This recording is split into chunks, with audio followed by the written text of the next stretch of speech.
Hello, my name is Winslaya and welcome to my video covering all of the artifacts that are currently in Age of Wonders 4. I've had multiple people reach out to me over Discord and through my comment section here in YouTube asking if there's any resource either in-game or out-of-game listing off all the artifacts that you can currently get in Age of Wonders 4, and to my surprise nobody has put anything together. So over this past week I set out to make this infographic that you see in front of you.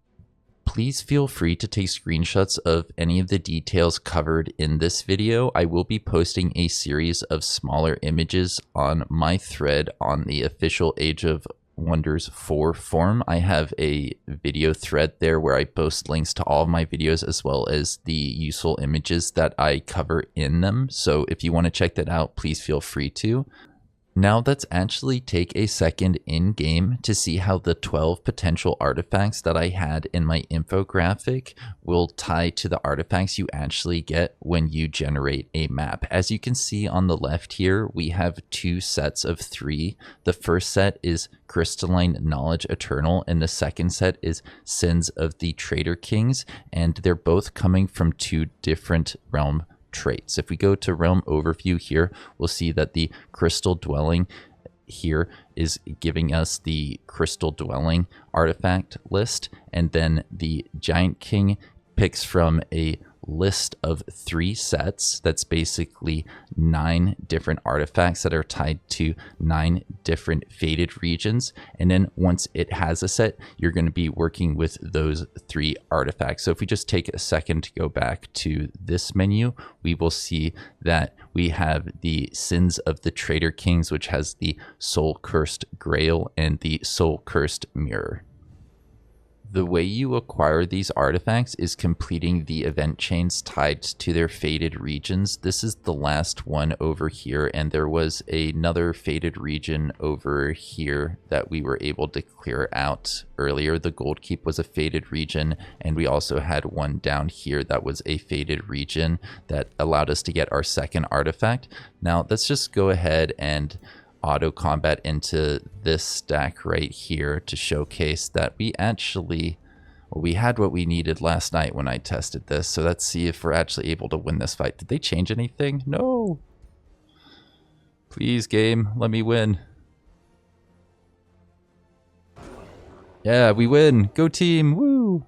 All right, so as you can see here, we got to click through a couple menus and then we'll get the Soulcursed Cauldron. And when you have all 3 of those, then you will get a special cosmic happening. Let's just click through this quickly. It can be good to get the allegiance. That can help you get to your other artifacts list here. You can complete this stuff pretty easily if you have a lot of allegiance, but let's focus on this event, which will happen a turn after you collect all 3 of the artifacts in a set. So if we end our turn here, we're going to see something like I had at the bottom of my infographic.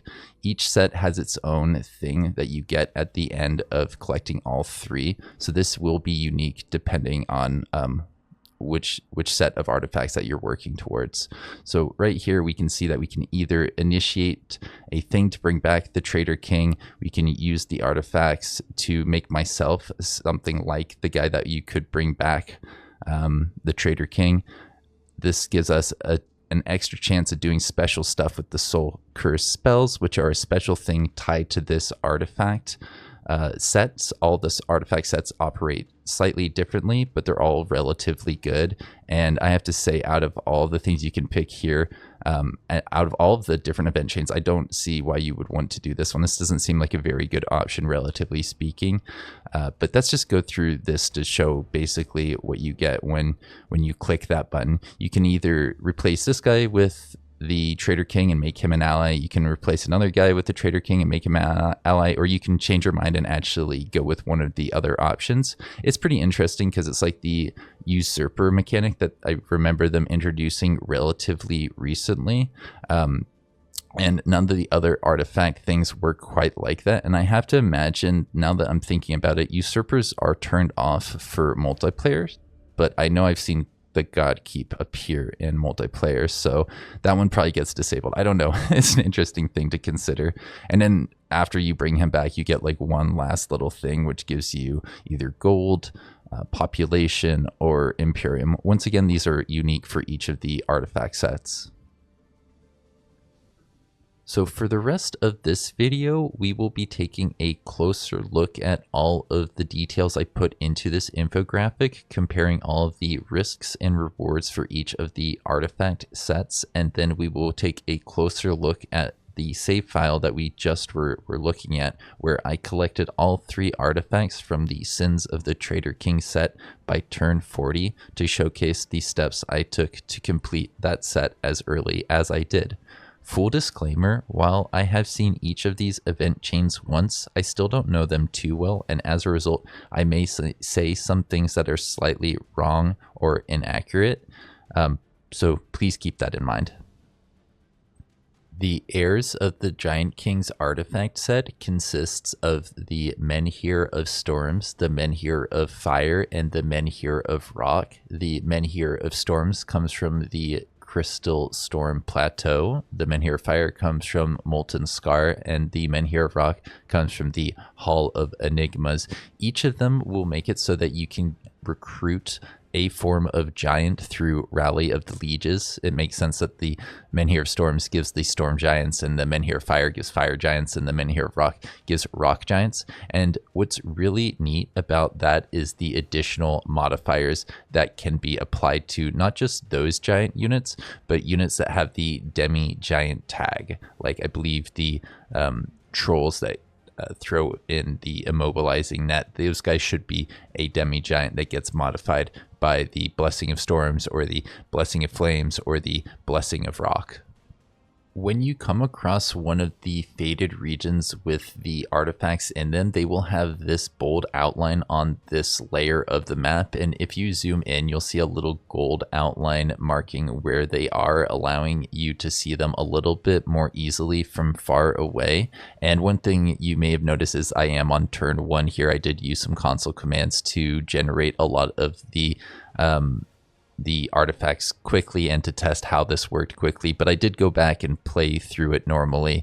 Like you saw earlier, I got to get all 3 of the artifacts in the Sins of the Traitor Kings by turn 40 without using console commands. I did use console commands on this one, but yeah, when you enter into the Crystalstorm Plateau for the first time, you're going to be given these options. I'm not sure if there's some hidden affinity options in here that aren't listed when you don't have the affinity or the appropriate prerequisites, but let's just say for now that you can either spend some mana to make it so all units in the army gain 1 stack of increased resistance for 5 turns. That's not terrible. Having extra resistance will make it so that you take less damage from magic attacks, and therefore you should be able to take on more fights more easily. You can either do that, or you can make it so that you get 2 stacks of increased lightning resistance for 5 turns, and all units gain slow movement for 5 turns. So they're slower, but they're going to be a lot stronger, and it's only the units in the army that is under the control of the ruler, I want to say. Yeah, it's the one that's underneath the control of the ruler that's listed here. You can decide not to do that, but if you've got the mana to do it, these locations tend to be pretty challenging, so I would recommend you do invest a bit of resources into that. And we're going to be able to just kill these things with auto combat because I did toggle on auto win. But the idea here is basically, in order to get to the next stage of this, we need to complete this part. We need to face the troll, and then what happens after that? They've been repelled, has been repelled to the center of the region. Okay, so right, I think I remember how this works. If we fight this, then we clear out the center here. Yeah, it's saying basically that we want to kill the 13 units in the center, and that will unlock the next stage of the quest. So it is relatively strong. You will need about 1600 strength to get through this location, but it does have these other modifiers that can make the fight a little bit tougher. I think that most of these artifact sets can be complete around turn 40 or 50, but it is very map dependent, and in the case of the Crystal Dwelling, it is quest dependent. If the quests spawn in awkward positions for you to clear, then you're probably not going to be able to complete that set as early as people who get more convenient quests. So if we kill off those 13 units, we get this event, which basically gives us the Menhir of Storm and 4 choices. We can either get some mana. That's actually not just some mana, that's quite a bit of mana. 700 mana is not nothing. You can get a decent chunk of Imperium, or you can get a tier 2 Serpent, a tier 3 Elemental, and a tier 3 Battle Mage, which is ethereal. So you can get a variety of units that deal lightning damage. And the last option is quite good. It gives you 30 Allegiant points, which is like 1/3 of what you need to get to the Eternal Pact. If we just take a second to look at our relationship with the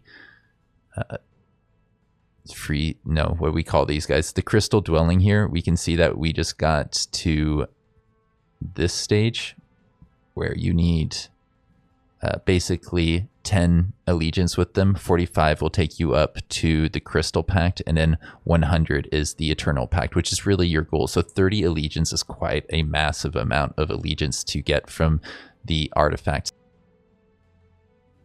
The 2 faded regions that are tied to the Crystalstorm Plateau are both underground. The Hall of Enigmas is underground, and the Molten Scar is also underground.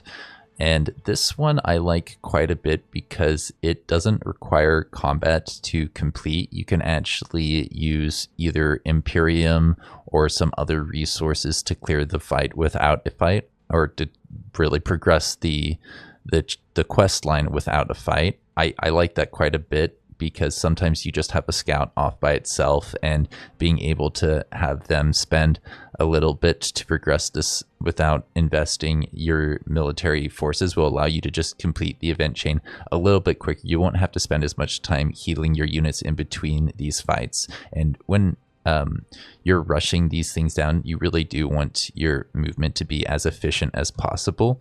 And let's see, what does this guy have as options? You can give up food for 6 turns, you can give up a bit of mana, or you can see this is the same amount of Imperium that the other one was asking us to give up. And if we wanted to, we can take a fight. That's fine. It's not like the most difficult fight in the world, but it does have a tier 4, so you'd want to take this on when you have at least 1,000 or so military strength. I think that would be a good number to aim for. Once again, I have the auto win combat thing turned on, so I'm just like gonna blast through this quickly and not worry about that those details too much. So after you've done that, it unlocks something in the center, and this is really interesting. You can make it so that you just spend a little bit of Imperium clearing it, or you can take on a pretty challenging fight. I want to say that this should just clear this without a need for a fight. So let's just quickly see what that says. Yep, we get the Menhir Rock, no need for a fight. You can accept the ambition to get the production of this in your cities. This is also available. This is available. This is available. These are all from different tomes. I didn't recognize the first one. Bazaar of Wonders must be from a higher tier tome, but I know the Central Core. I'm pretty sure that's from the Tome of Rock. And then once again, we can take the thing that gives us 30 allegiance.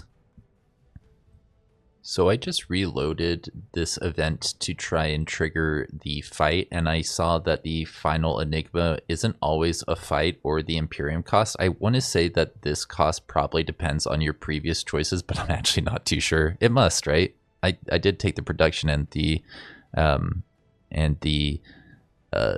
knowledge options this time around when I went through the Hall of Enigmas event chain. So yeah, we can either take this, or we can take this at the event, at the end of the event chain. And I have to say that looks like quite a bit of binding fragments.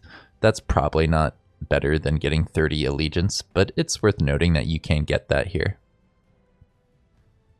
The Molten Scar Faded region is really cool because of how it interacts with animal units. There are a lot of cages here, and that's triggered so that we can see how that actually interacts with the event chain. It starts off by saying basically we can either make them give us no reward but give us good alignment. When we pick up creature cages, we can make it so that when picking up a creature cage in the region, the rewarded unit gains 2 extra ranks, but you gain evil alignment. Or you can just like take it on the normal way. Let's just take it on the normal way, and we'll see that basically we want to open 5 creature cages down here, and this one is a large creature cage that's guarded. This one is a small creature cage that's not guarded, or at least it doesn't appear to be. When you move on to it though, you'll see this event, which is saying that basically we get a brown bear and we'll learn some locations of other cages. If I remember correctly,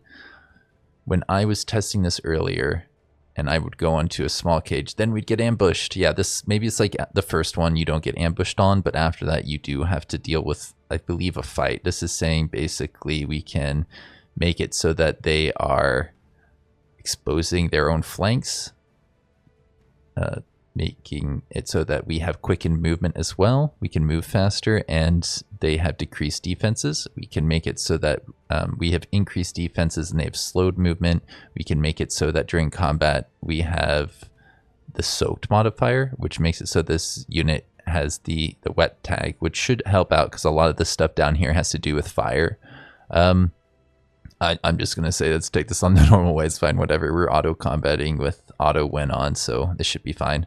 And it will replenish our missing units here too, because we're picking up stuff every time we complete one of these fights.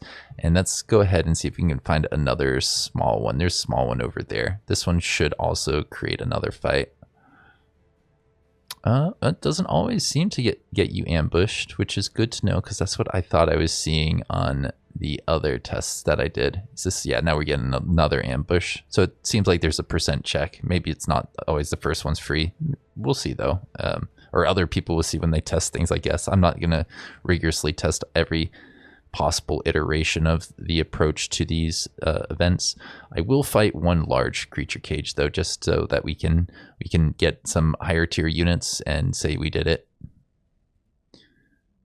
All right, so once you've done that, once you've completed the 5 cages, you're going to be able to get some knowledge, it looks like, and then you're able to go into the Searing dungeon, which is this location at the bottom of the Molten Scar location that we have here. You have little roads that allow you to go around to this side. At first I thought it was there and it was like inaccessible, but no, it's actually just at the very end of this little lava province. And one really cool thing about this is most of these faded regions do not have landmarks, but this Searing dungeon is kind of like Mount Godkeep, which by the way is my favorite out of all of them.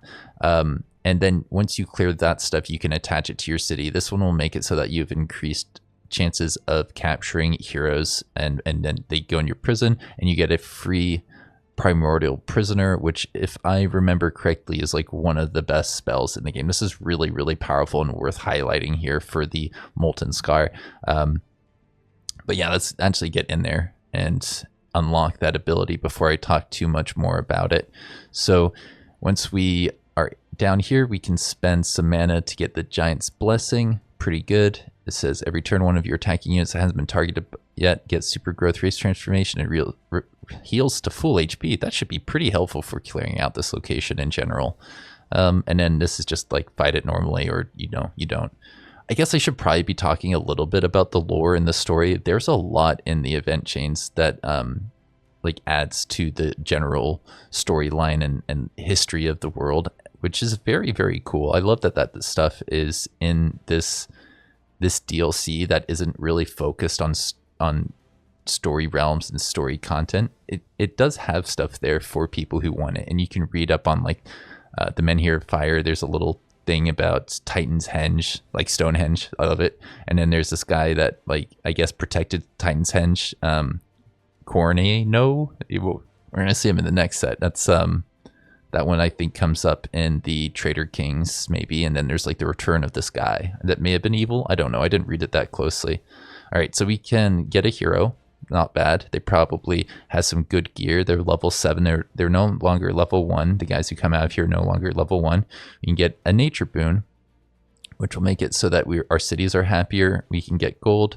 We can capture this person and I guess like sell them for their gear and their a little bit of gold. We can get a tier 4 unit. That seems pretty good. And a Fire Wyvern or Allegiance. I actually think I would probably end up taking this tier 4 most of the time. And then once you have this, we should have the free Primordial Prisoner. We will check that spell in a minute, but I did want to point out that basically now that we have all 3 of these artifacts, we're going to be able to trigger this Cosmic Happening. Thanokar's Heir will trigger next turn, so let's just pass a turn to see what we have available to us when we get that Cosmic Happening. If I remember correctly, all these Cosmic Happenings have a time limit associated with it, and I think all of these should be 10 turns. This says in 3 turns a giant clan army will appear for each other player and attack them, giving them grievances against you when that happens. And for the rest of the game, you'll be able to recruit all demi-giant units in all of your cities. We can also just make it so that you can make demi-giant units in all of your cities and not upset everybody else on the map. And then the last option is to get a lot of Imperium and some good alignment, and it just kind of ends the event. I like the idea of having the ability to make demi-giants without declaring war on the rest of the world, so I would probably pick this one. And then if we go to my city, which I believe is not this one, it was above ground right here, we should be able to actually equip those special units. Oh, a Karag counts as demi-giant? Oh, very cool. I didn't know that. I'm glad that I took a second to check that. And yeah, now that we have that ability for the rest of the game, there is no like Cosmic Happening associated with it, with a little timer.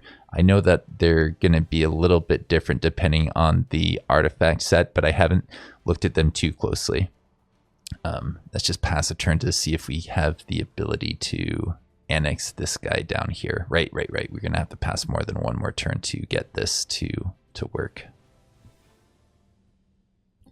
Okay, now that we've passed enough turns to make the work camp, we can attach the Searing dungeon to it and click this button down here, which gives us a tier 5 unit. And I have to say, this might actually be better than the Cosmic Happening and any of the other artifacts because of just the way this unit works in general. He has an aura, which just makes everybody else better and is a shock unit, so gets enchantments and is just all around amazing.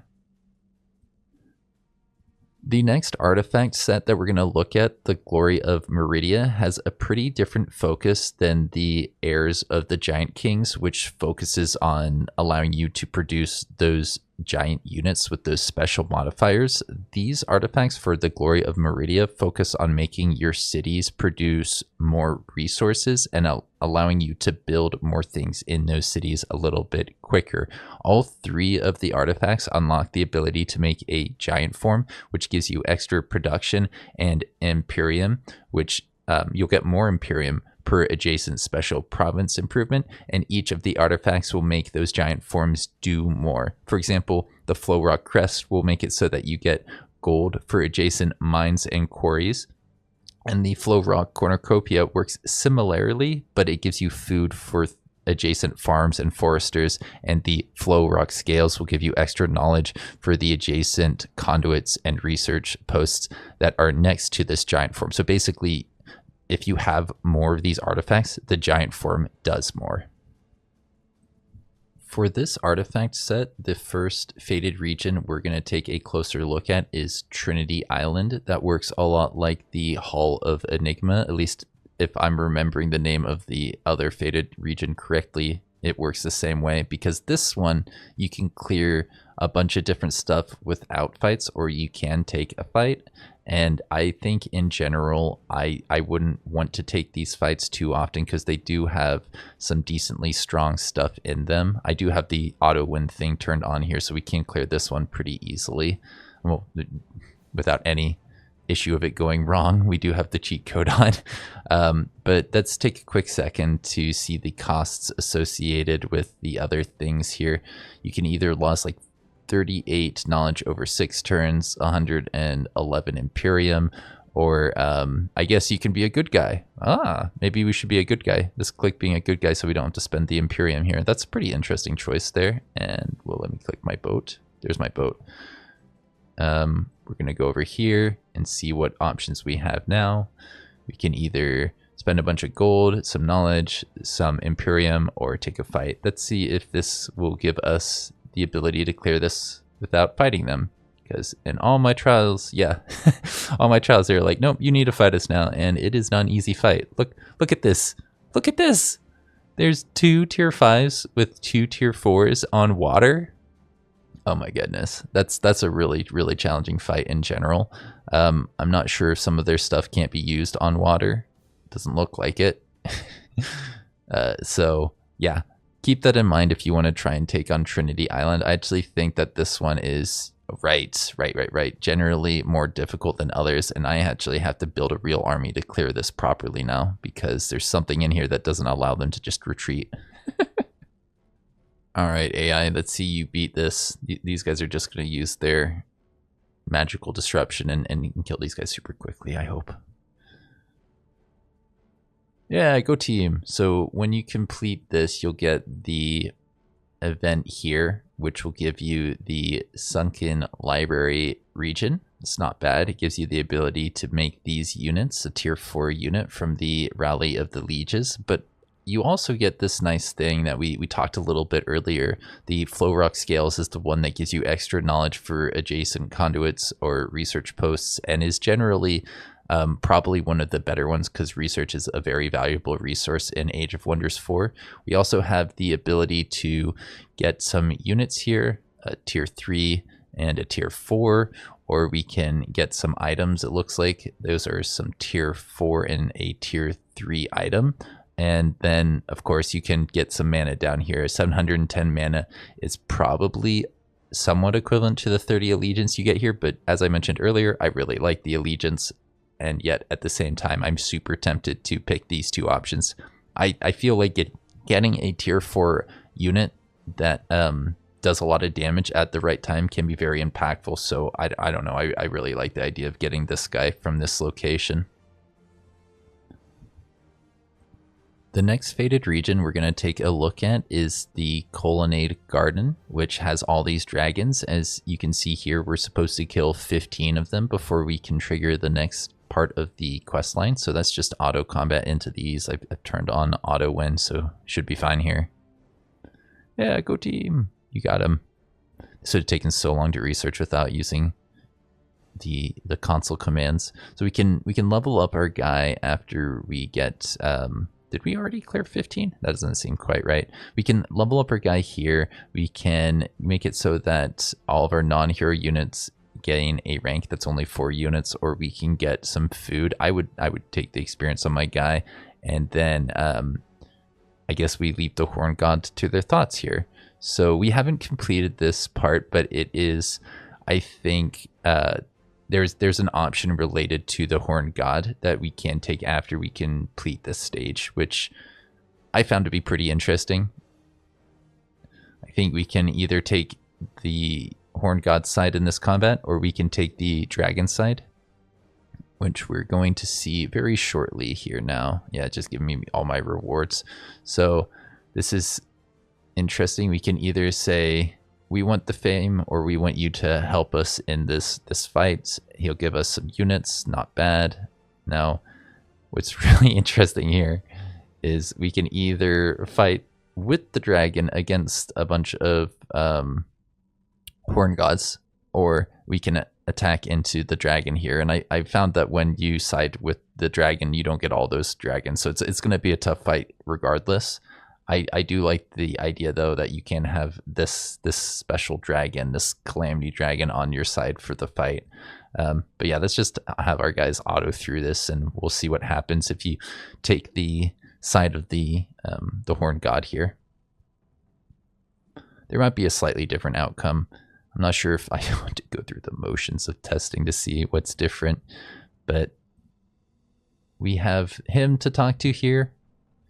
He's going to give us either a bunch of Imperium, you can give us a tier 4 battle mage, or we can get the allegiance, which, as we've talked about, I like this a lot. I don't know if that Imperium is worth that amount of allegiance. I don't think it is, but it could be in certain situations if you really need to get to like an Empire skill.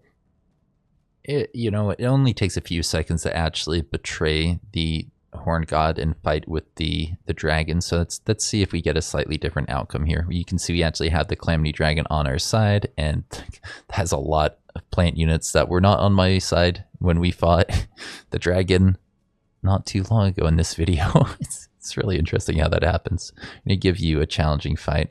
So let's see, we can get Imperium, Knowledge, or we can get the Scourge unit. Those seem like the same things. Maybe slightly different, but pretty similar. The Deepglitter Faded region is interesting because it takes a bit of time to actually excavate the path you need to take in order to get to the final region in the middle here.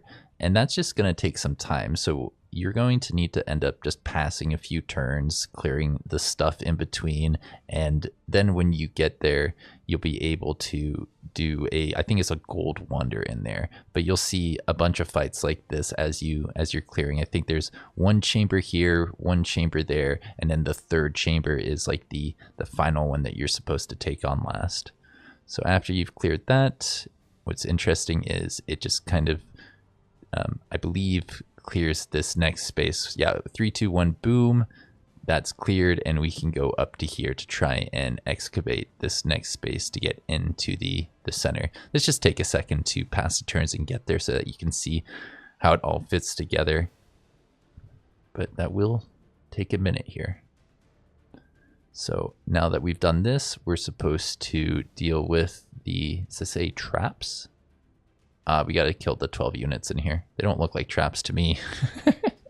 That's funny. I like it.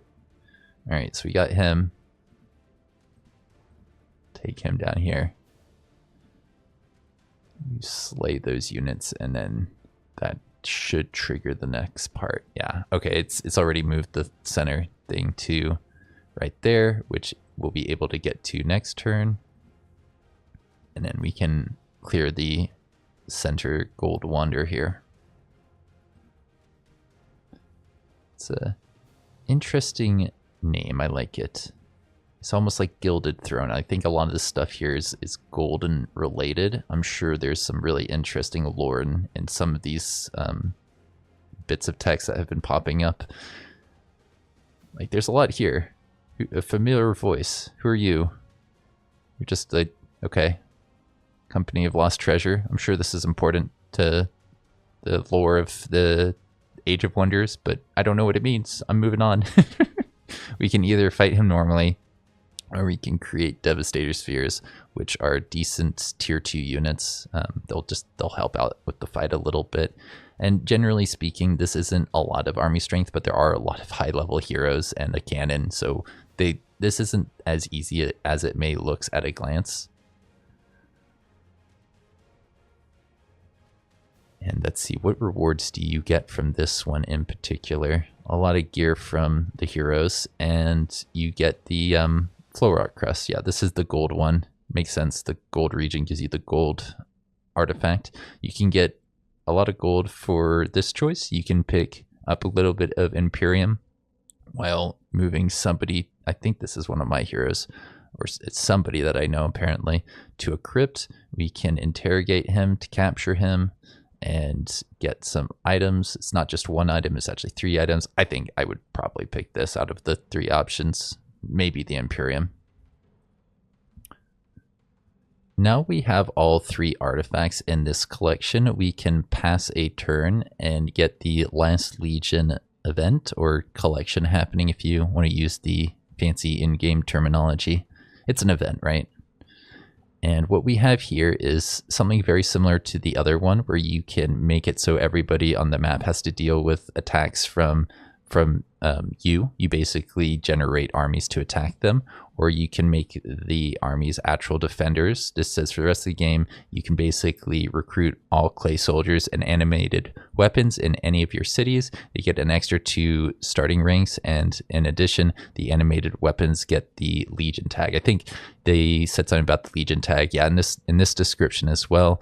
And then the very last option is you can get a little bit of mana, a little bit of binding fragments, and a decent bit of binding essence, although I can't imagine why you'd want that. I feel like this is a better option than that by quite a large margin.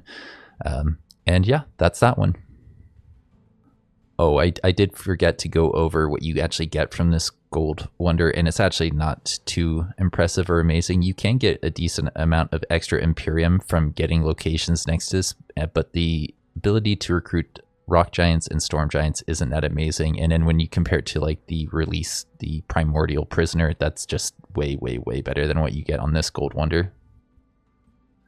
We're actually going to save the last set of faded regions, the ones that are tied to sins of the Traitor Kings, for last. We're going to cover the collection happening, Cosmic Conclave, and the artifacts that are associated with the crystal dwelling here. If you look in their list of things you can trade for, once you get to the stone pack, you can get the Lithorite scroll, and then once you get to the crystal pack, you can buy the Lithorite prism, but it is quite expensive. This requires 500 mana, and then the last artifact that allows you to get the really special collection is the Lithorite Astroblade, which requires you get to Eternal Pact, which honestly all by itself is very, very good because it gives you an additional 100 knowledge and an additional 10% boost to your general knowledge income. I will use some console commands to give me the resources that I need to get this complete here.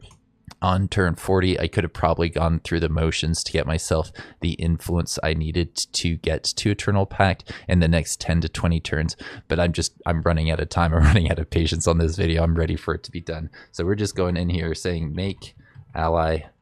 You're going to be ready to trade the stuff now. I have the gold. I had the mana for it, so that's good.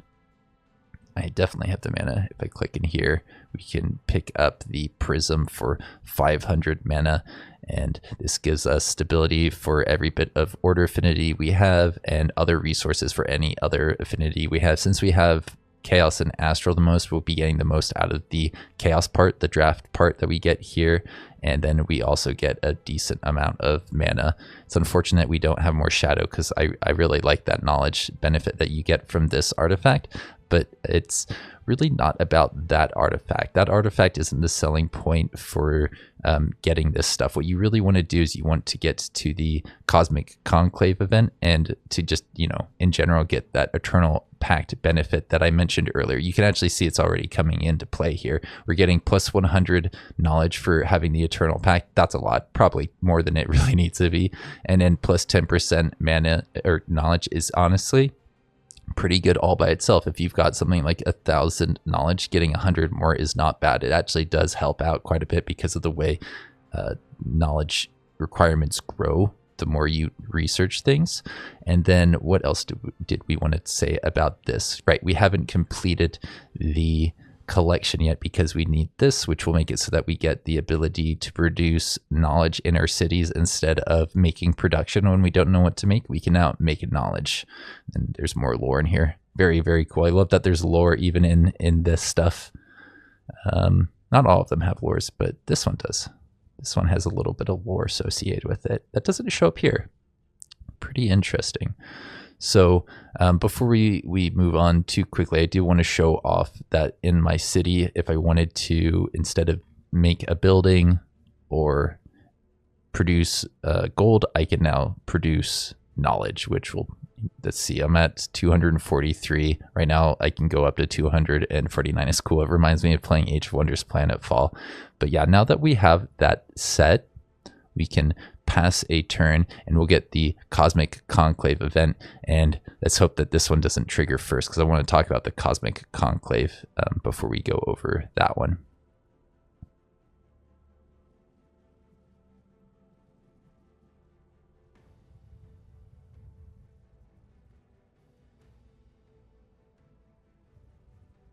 What are we gonna get? Yes, we got the one that I wanted first. So this one is saying that we can commune with the crystals to basically become their medium, which has a pretty nice modifier associated with it, or we can make it so that their fortification health is damaged and it's easier to destroy them, I guess, if you wanted to. I'm not sure why you would do that after buying all the stuff from them, but I guess you can if you wanted to. You can politely decline, which will make it so that you get 207 knowledge, which is not bad. It's okay. And it will make it so that your future and current Lithorite units get the Lithorite mark, which will make it so that they're harder to kill with magic attacks and physical range attacks. So they're not protected more from melee strikes, but they're protected from pretty much everything else by quite a bit. That's actually pretty significant, but I don't think it's nearly as good as what you get if you decide to become their medium. Now we'll come back to this one in a little bit. We'll just say we'll take this and skip forward 2 turns.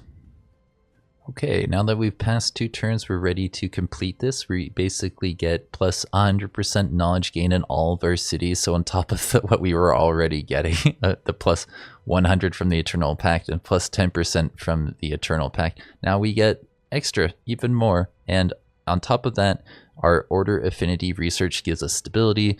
Our Chaos Affinity Research gives us draft. Basically, our research gives us resources. And on top of that, I want to say that is there a benefit for when other people complete researches? Yeah, as medium, you gain additional rewards when any player completes research. It's not just when I complete research, it's when anybody completes research. So this is very good. It's probably the best modifier that's currently in the game for economic benefits, which is different than like the Primordial Prisoner. That thing is amazing for combat. But if you don't have the economic support to build better units, that thing can't just like carry the entire game for you. Although it can carry a good chunk of it, a large percent, more than any other unit in the game that I'm aware of, at least. Well, there's the other Primordials, but all of those are kind of in the same category in my head. Okay, so we've just hopped back to turn 23 to show off when I was first able to clear the Godkeep. Generally speaking, I like to use auto combats to clear most things in the game, but I found that when I tried to auto combat into this thing, it just didn't work out. But I was able to use this army composition to win this fight in manual combat, so I figured that's worth showcasing, and it's worth mentioning that with certain builds that you could probably get through this in auto combat around this turn. I just wasn't able to, and I think a large part of that comes down to the fact that I had 1, 2, 3, 4 supports, and this guy, he also doesn't perform great when people get into melee range. So this Karag in particular made it a pretty challenging fight. But let's just take a second to watch like the end of that fight to see, you know, how I was able to win that fight. So from here, you can kind of see how I was able to get a better combat result. I was able to get them to come to me and pick off their units before I started to lose units. I do unfortunately have 4 supports, and they really do struggle once the enemy can get into engagement range. But I do have the ability to bring in the Primal Sabertooth, which is a melee unit, and I believe I'm getting gremlins every once in a while when my Eldritch Sovereign kills off a unit because of their general modifiers and benefits that they can get. We're definitely getting these gremlins from somewhere, and I want to say it's from this Eldritch Sovereign, but I don't know every little thing that they can do off the top of my head. But yeah, as you can see here, we basically have this unit up here we can try and finish off, and then I believe they should fall apart pretty quickly. We could probably even toggle on auto combat at this point, and they should win just because of the damage off of my hero. That Karag is scary. Don't get me wrong. I trust you, AI. I believe in you. Don't make me a fool. Why did you move back? Okay. There, we did it. We took out the Karag at least. Yeah, that's right. I remember the gremlin turns people around. I can't remember what the source of that gremlin is now. It must be off of him, right? Once you get to level 8 or level 4, you get some special modifiers on your stuff. I'm pretty sure when, yep, it spawned a gremlin in there, and it wasn't off of him. It was off of this guy for some reason. The Animist was able to spawn in a gremlin. What is happening? Who is happening? What am I? Is there a modifier in here that I can't see? Well, it's happening. We are getting gremlins. But regardless, I do maintain that I think this is something you can clear around turn 25 at the very least. It might be a challenging fight, but it's definitely something that's worth doing because of the rewards you get from Godkeep specifically. You get a unit that can action reset heroes.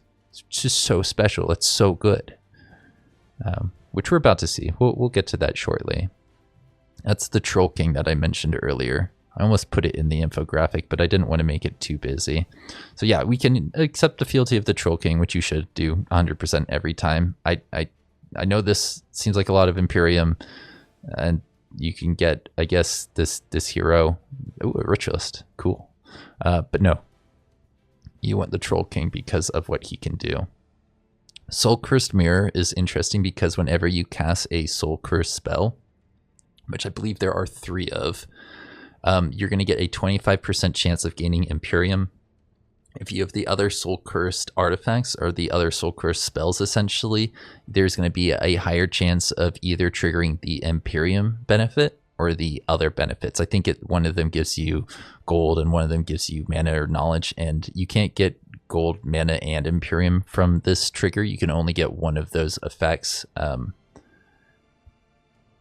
But the things are basically summed up to get to that point. And now that we've talked about this, I guess we should maybe mention that the actual spell itself, you can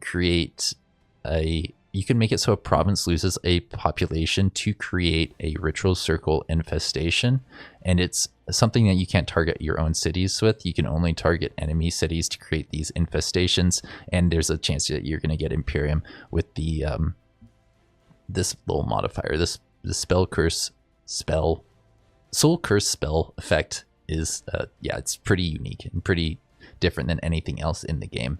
Now, let's see, what does this guy do that I love so much? This right here. Target friendly unit gains all of its action points. Free action, cooldown 2 means you can use it relatively often as long as you keep this guy close to the units that you want to reset. Call Guard isn't bad. I mean, drafting a random tier 2 ogre unit means that you get that unit in the fight, and I believe this unit doesn't have a timer associated with it, so you can just keep doing that every 4 turns to make the fights a little bit easier for you. You probably only gonna get to use this 1 or 2 times in a combat, and that will keep your Troll King further away from the engagement because they have to spend full action summoning in a guy, whereas other guys will probably move up.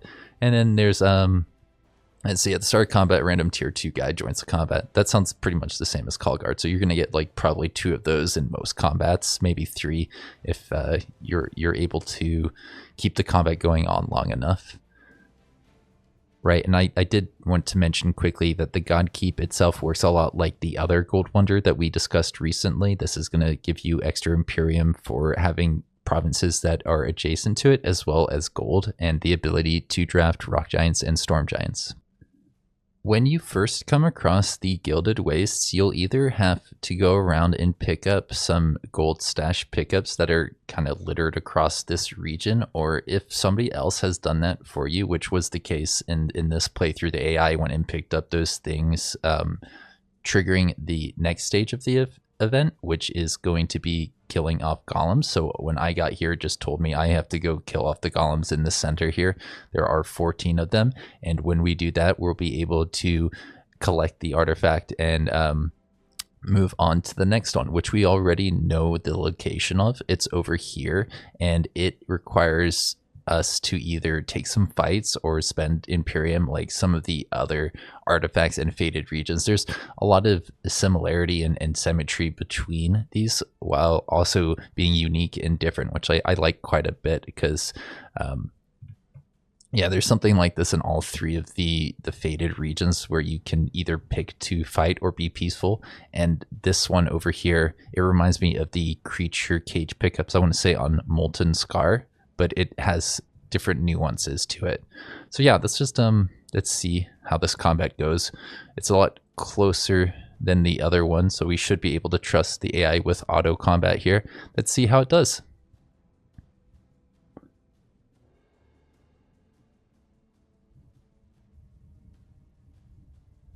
Come on, you got this. I believe in you.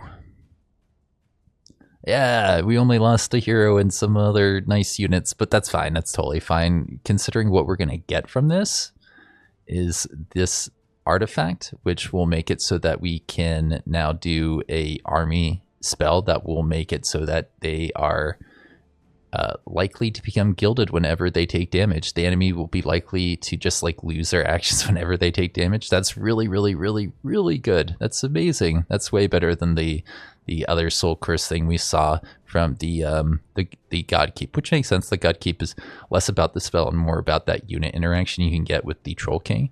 But before we move on, let's make sure we see what else we have here. You can get a bunch of Imperium. You can get a lot of gold. Or you can get this allegiance, which, yeah, we know. I probably would pick the allegiance here unless I'm like at war with the dwelling and or I need a lot of gold for something or I need a lot of Imperium for something. But yeah, let's just complete this.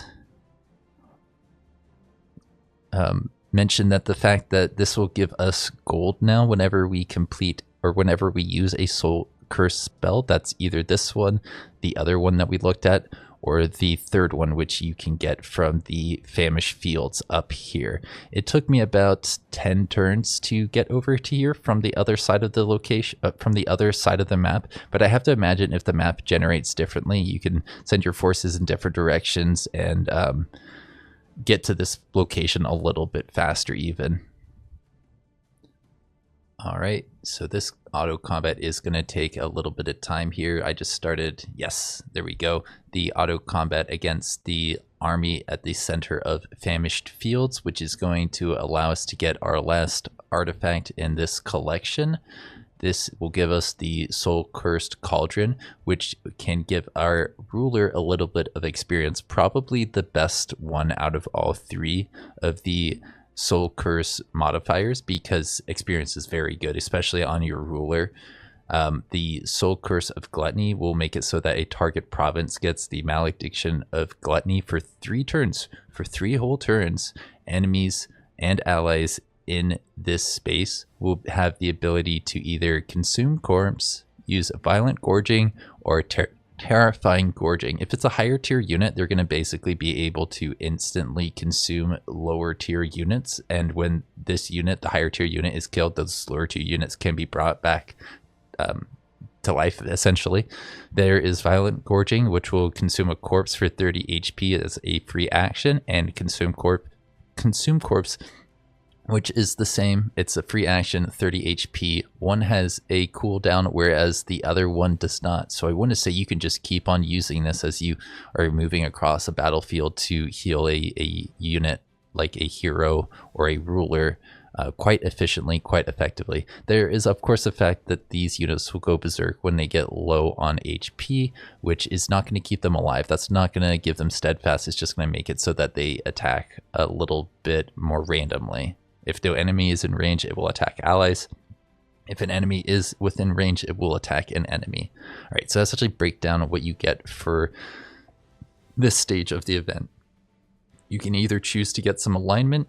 You can choose to receive a lot of food. 900 food is a lot of food, but do you really want food on turn 40 or 50? Not really. You can get some Imperium, or you can get the Allegiance. I want to say out of all of these, I'm not really tempted by anything other than the Allegiance or the Imperium, so I would probably pick that. And now we have all 3 of the Soulcursed things. We have a 75% chance to trigger one of their effects, not all of their effects, just one of those guys every time we cast a spell. Like if we wanted to, we could get this and use it on an enemy army that's nearby. We must have one, right? Here, that's not an enemy, but it can be. Oh, it's no longer visible. Okay, never mind. Well, that could trigger something if it was visible. There, you're visible. I see you. I see you. So this is supposed to have a chance of giving me something, right? Did I not get it? I don't think I got it that time. Okay, well, that's fine. But yeah, that's more or less what you get from that one faded region. And when you have all 3 of them, you're going to be able to get the event return of, I'm not sure how to say it, maybe Kjornoe? I guess that seems fine. Oh, they're going to attack my unit. Don't do it. I'm just trying to get to the event. Oh, did they attack my friend instead of me? That's hilarious.